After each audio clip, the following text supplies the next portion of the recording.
Harper calling in from Belgium. Harper, what's going on? Yeah, hi. Thanks for having me on. So Yeah. for the past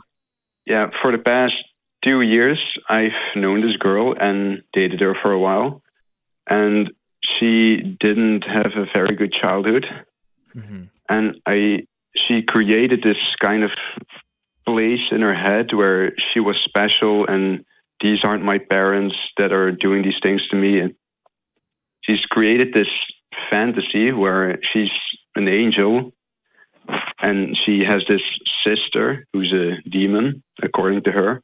And they actually, well, she acts like she has two different personalities. And I was kind of asking for advice for how to deal with it, because for the past 2 years, I've just been going along with it. Yeah. Yeah. Well, I guess I'll speak to this first. So I'm happy that you felt comfortable talking to us about this on the show, and I appreciate you calling in. But first thing I would say is I'm not a doctor, and Dallas isn't a doctor, and we're probably not the first people who could be making any kind of diagnosis of what other people are going through. If I were to guess based on what you just told me, it sounds kind of like dissociative identity disorder.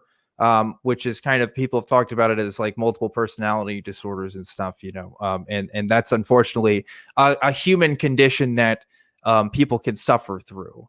And if that's the case, then seeking somebody who specializes in mental health in Belgium, I don't know what services or systems you'd have to go through in your country. But I mean, that's just what you have to do. I wouldn't be qualified to reason with somebody who might be going through something like that. And I don't think it's your job to either. I think there's a reason why people study this stuff for years, who try to help people with going through these problems. But I honestly, I think that's all I can say about that, unless Dallas, you had anything else you wanted to add.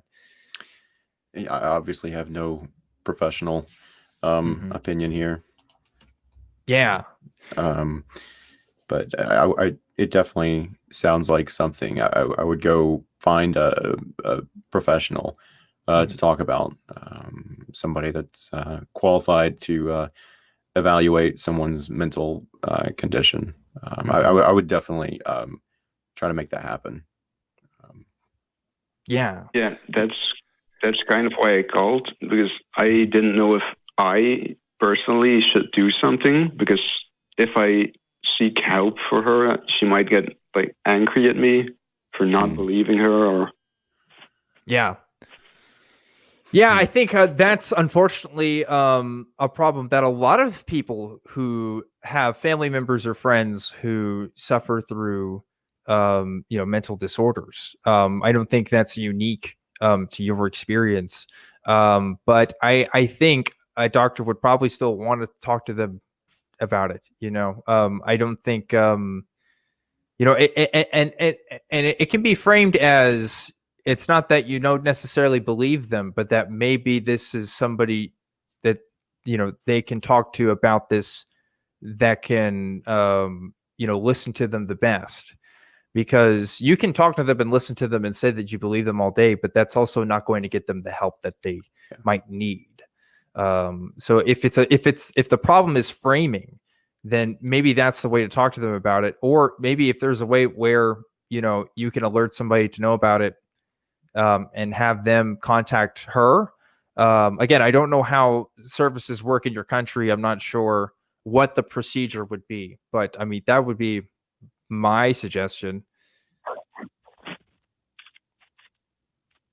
Yeah, I could probably do something like that. Yeah, it's complicated.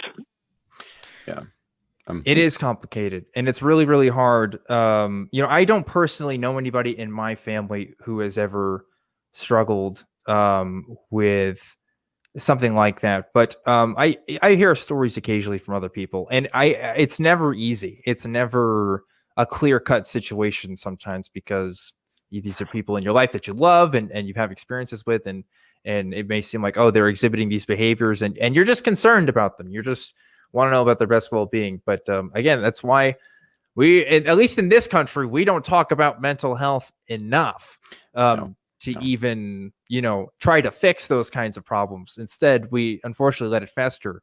Hopefully where you live, they can get the help that they need at an affordable rate. But I think that's all I can help you with there, Harper.